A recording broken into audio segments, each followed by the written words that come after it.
When I first started to get back into backpacking, I thought that I could just go outside, find a good spot to lay down, and lay down without any trouble at all. I'd have a good night's rest without even worrying about it. But after not having a sleeping pad, I realized that was quite impossible. No longer could I just ignore the stick that was sticking into my thigh. The trick to having a good night's rest really does lie within your sleeping pad. Its durability, its comfort, and its R value. Hey, I'm Copley, and in this video I will be walking you through one of the most important elements of a sleeping pad.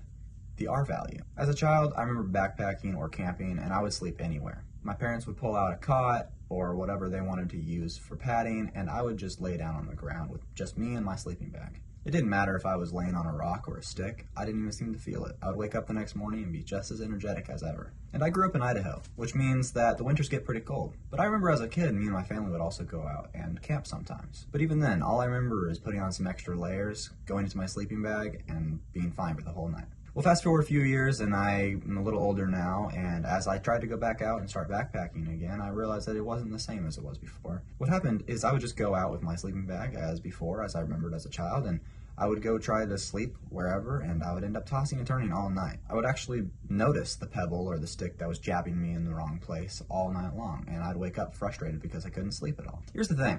If you want to enjoy backpacking, sure, it's important to know the good location, and it's important to know what food you want to be eating, and it's important to have a good bag. But the bottom line is, if you don't have a good sleep, that's all you're going to remember about the trip. You're not going to remember the beautiful waterfall or the path that you chose or the food that you brought along.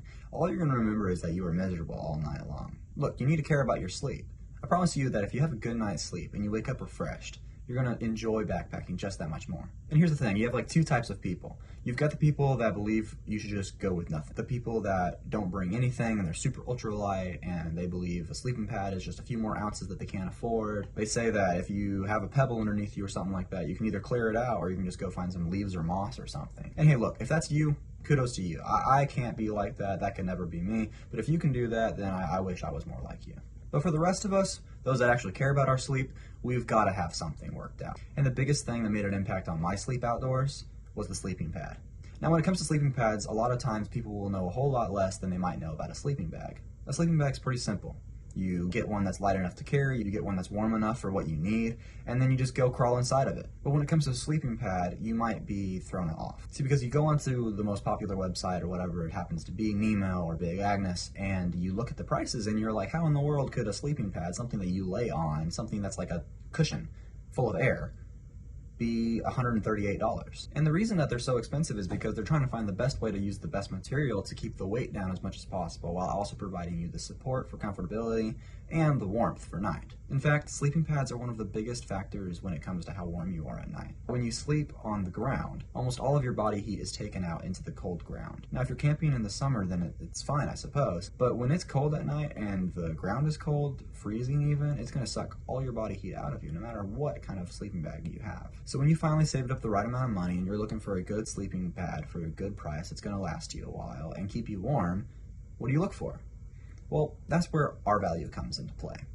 When I started backpacking again, I had no idea what R value means. And actually, it's a lot simpler than you think. According to thermarest.com, which is one of the leading producers of sleeping pads out there, R value is a measure of thermal resistance. What this means is that the higher the R value, the more that pad is going to reflect your body heat right back up onto you. So instead of it going back into the ground, if the ground is colder than your body, which it typically is colder than 90-something degrees, no, I know that the body isn't 90 degrees, but I'm just making an estimate right now. Instead of that ground just leaching out all of that warmth from your body, this pad will reflect actually some, if not most, of that body heat right back onto you. So that's basically in a nutshell what R value is. R value is how well that pad will do at reflecting your body heat right back onto you. So when you're looking for a pad, what kind of R value are you looking for? Well, just to give you an idea, if you find a pad that has an R value of 3 or 4 or 5, that's a pretty good bag for the winter. It's going to reflect almost all, if not most, of your body heat right back onto you. If you find an R value pad of 1 or 2, if you find a pad with those kind of R values, it's going to end up being more of a summer or a late spring or a early fall pad. Now, when you look for pads and you're looking for maybe a good name because you're trustworthy and you're looking for that R value, you're going to find that the cheaper pads are the ones with the less R value. And that's simply because the companies had to spend less time trying to figure out how to reflect most of your body heat right back onto you. So I understand. I by no means am making a lot of money to where I can afford the best of the best and the $250 sleeping pads, so you've got to balance it between a lot of factors. Think about how much you can afford and think of how much you're going to be actually sleeping outside, and then you can decide exactly how much you want to spend.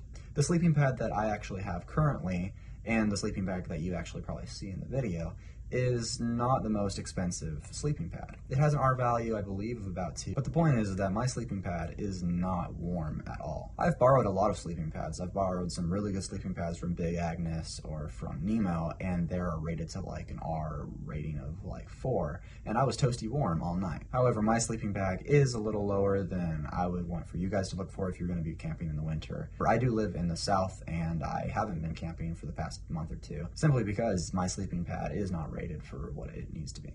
So there you have it, guys.